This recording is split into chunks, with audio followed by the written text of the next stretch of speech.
Halo, selamat pagi. Kembali lagi bersama Benix. Kita kali ini akan membahas 12 buku wajib investor di tahun 2022. Buku ini bukan cuma soal buku bisnis ya, tapi juga ada buku soal filosofi, buku soal investasi, juga buku yang bisa mengajarkan kita tentang mentalitas yang sehat bagi para investor di Indonesia. Yuk kita lihat buku-buku apa sih yang sangat berpengaruh di dalam perjalanan investasi saya, dan kamu harus baca buku ini di tahun 2022. Let's check this out.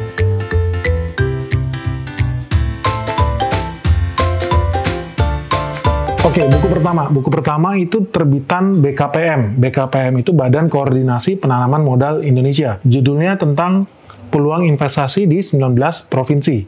Jadi buku ini kenapa bagus? Buku ini bisa memberitahu kamu lebih awal tentang prospek investasi di pulau-pulau atau provinsi yang ada di Indonesia.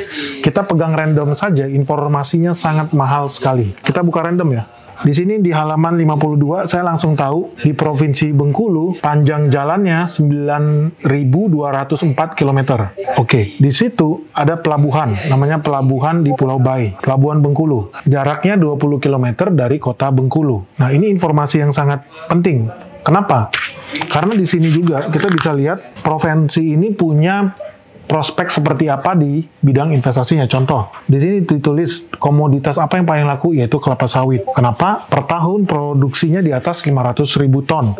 Lahan sawitnya itu baru cuma sekitar 200.000 hektar. Jadi masih banyak sekali peluang kalau seandainya ada pengusaha yang mau investasi di bidang sawit di Bengkulu, kita bisa langsung tahu lebih awal. Lalu selain sawit apa? Ada karet, kakao, kelapa, dan kopi. Oke, ini sangat-sangat menarik. Di sini kita bahkan bisa lihat berapa jumlah tenaga kerja, berapa upah minimum provinsinya, lalu berapa tingkat penganggurannya. Kalau ditanya lagi apa yang sangat menarik, itu adalah kita bahkan tahu ekspor-impornya apa, materialnya seperti apa, barang apa yang diekspor oleh Bengkulu, barang apa yang diimpor oleh Bengkulu. So, buku ini sangat membantu buat kamu bisa tahu lebih awal, besok ada investor dari Taiwan, dia mau main di sektor kakao, investnya di mana ya? Emiten apa ya yang punya kakao? Kakao dikirim pakai apa ya? Kapal, pakai truk, atau pakai pesawat ya. Itu contoh yang penting, dan itu yang sangat menarik. Begitu spesifik ya. Kita bisa melihat pembagian peluang berdasarkan sektor. Saya baca saja khusus Bengkulu, ada sektor pariwisata. Kenapa? Karena dia ada Pantai Panjang, Pantai Tapak, Pantai Zakat, lalu ada wisata alam, ada wisata sejarah, ada Fort Marlborough, lalu ada perayaan Festival Tabot. Di sektor energi juga mereka ada potensi geotermal di beberapa sumur yang ada. Lalu apalagi ya? Oh, mining, pertambangan. Pertambangan ada potensi mineral logam, ada potensi batu gamping, ada potensi batu bara. Nah, ini yang menarik. Spesifik banget loh. Dia bisa tahu batu gamping di Bengkulu, di Kabupaten Bengkulu Utara, kandungannya ada 180 juta ton batu gamping. Jadi semua dibahas secara spesifik. Bahkan misalkan emas, ada berapa juta ton emas di Bengkulu, dan lain sebagainya. Nah, dengan buku ini kita bisa dengan mudah memprediksi potensi investasi di sebuah provinsi, emiten apa yang masuk, dan bahkan komoditas apa yang kemungkinan besar akan digarap. So, buku ini membantu kamu kalau kamu mau memprediksi masa depan. Sayangnya, buku ini tidak dijual di tempat umum. So, buku ini membantu kamu kalau kamu mau memprediksi masa depan. Sayangnya, buku ini tidak dijual di tempat umum. Buku ini tidak dijual di tempat umum. Kenapa? Kamu nggak bisa pergi beli ini di Gramedia. Buku ini adanya di BKPM. Tapi jangan khawatir. Nanti kita akan bantu kalau kamu berminat untuk mendapatkan buku seperti ini, terbitan khusus Badan Koordinasi Penanaman Modal Indonesia. Kedua, buku tentang Alibaba. Ini namanya Alibaba's World. Penciptanya Porter Erisman. Buat yang belum tahu, Alibaba itu perusahaan internet terbesar di dunia. Dia terkenal dari China, mereka punya jualan e-commerce namanya Alibaba, ada AliExpress, ada Taobao, dan lain sebagainya. Sekarang mereka udah ekspansi kemana-mana, termasuk mereka ini salah satu investor besar di Indonesia. Nama sahamnya kamu mungkin udah tahu, namanya BBYB. Siapa sih Porter Erisman? Kamu tadi udah tahu Alibaba. Porter Erisman ini adalah orang bule pertama yang jadi karyawan di Alibaba. Jadi, dia memberikan review, dia memberikan pandangan tentang bagaimana bekerja di Alibaba, bagaimana strategi bisnis Jack Ma, bagaimana sejarah kelahiran sebuah e-commerce terbesar di China yang menciptakan sejarah di tahun 2014 bulan September. Kenapa? Di situ Alibaba go IPO, go public, dan itu adalah IPO terbesar sepanjang sejarah, bahkan mengalahkan Google. Jadi buku ini sangat worth it buat kita pelajarin. Lalu pelajaran yang salah satu lagi ilmu yang kita bisa dapat adalah bagaimana sih dalam tahun 2000-2008, ini adalah masa pekerjanya si Erisman join di Alibaba. Dia memang nggak masuk ketika Alibaba itu mulainya dari sebuah apartemen ya, apartemen kecil, rumahnya Jack Ma. Dia hire orang, dia bangun Alibaba dari apartemen kecil itu. Nah, si Erisman ini dia kasih tahu bagaimana kesaksian dia dari Alibaba, sebuah startup kecil di Cina, di kota kecil karena bukan di Beijing. Dia bisa bawa ini jadi perusahaan besar di dunia yang IPO-nya mengalahkan Google.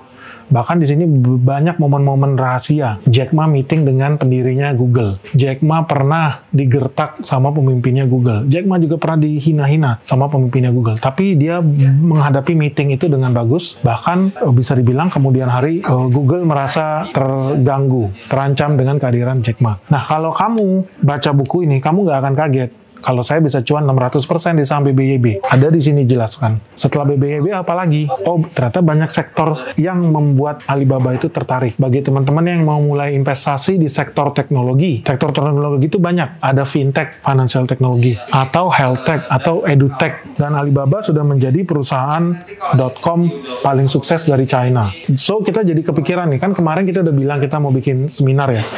Kita diundang untuk bikin workshop saham. Nah, saya sama penyelenggaranya, saya sempat duduk bareng, saya bilang, gimana kalau kita invite direktur Alibaba? Kebetulan, sahabat baik saya, itu menjadi orang Indonesia pertama yang dipercaya menjadi direktur Alibaba di Indonesia. Nah, dari sana kita bisa belajar loh, sebetulnya pergerakan Jack Ma selanjutnya akan kemana? Blueprint investasi Jack Ma di Asia Tenggara, khususnya Indonesia, akan seperti apa? Lalu tren sektor teknologi yang harus kita ikuti itu bagaimana? Ini kita bisa tanya langsung dari pelaku usahanya. Kira-kira kamu tertarik nggak ya ikut seminarnya? Yang ketiga, itu buku tentang financial statement.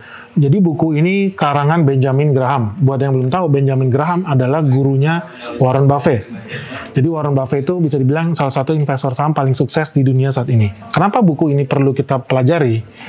Kamu tentu udah tahu, kalau laporan keuangan itu isinya adalah kumpulan kepentingan. Kita nggak boleh percaya 100%. In fact, saya cuma percaya sekitar 20% dari laporan keuangan. So, kenapa kita harus baca buku ini? Buku ini bukan untuk kita percaya bulat-bulat, tapi buku ini untuk membantu kita menafsirkan laporan keuangan. Jadi, jika Anda memiliki informasi yang tepat mengenai posisi keuangan sebuah perusahaan dan catatan historis pendapatannya, kita maka bisa lebih siap buat mengukur apa sih yang bakal terjadi di masa depan. Dan ini adalah fungsi penting dari nilai sebuah analisis surat berharga. Di buku ini kita akan belajar untuk menganalisis neraca dan laporan laba rugi dari sebuah perusahaan atau emiten yang ada di Bursa Efek. Jadi harapannya kita jadi bisa memiliki pemahaman yang tepat loh tentang posisi keuangan dan catatan historis pendapatannya. Dan enaknya sih buku ini dia kasih contoh-contoh yang konkret. Jadi contoh-contohnya memang berdasarkan real case scenario. Contoh-contoh yang terjadi di dunia nyata. Jadi buat kamu yang aliran fundamental investor dan mengaku-ngaku followernya Warren Buffett, saya sarankan kamu untuk baca buku ini. Karena ini bisa menjadi buku panduan ya. Jadi sifatnya ini sebagai buku suplemen. Buku pelengkap, bukan buku yang utama, tapi buku pelengkap untuk menafsirkan laporan keuangan. So guys, jadi gimana pendapat kamu tentang review buku Wajib Investor di tahun 2022 ini? Buku-buku ini ya saya jujur dan terbuka ya, buku-buku ini membantu saya buat memprediksi pergerakan IHSG, termasuk rahasia sukses saya ketika saya bisa cuan di beberapa emiten yang ada di IHSG. Kalau menurut saya, kalau saya aja bisa cuan ratusan bahkan ribuan persen karena tiga buku ini, kamu masih menarik nggak? Kalau seandainya kita lanjutkan review buku ini di video yang selanjutnya. So guys, gue juga penasaran sih, menurut kalian buku apa yang wajib dan membantu perjalanan investasi kalian? Jangan lupa ya, sharing di bawah ini nama bukunya apa, biar kita bisa sama-sama baca dan belajar bersama. Jangan lupa like, comment, and subscribe ya di bawah ini, kasih tahu gimana pandangan kamu. Terima kasih sudah menonton video ini. Jangan lupa cek video kita yang lain dan komen kalau kamu masih ada pertanyaan.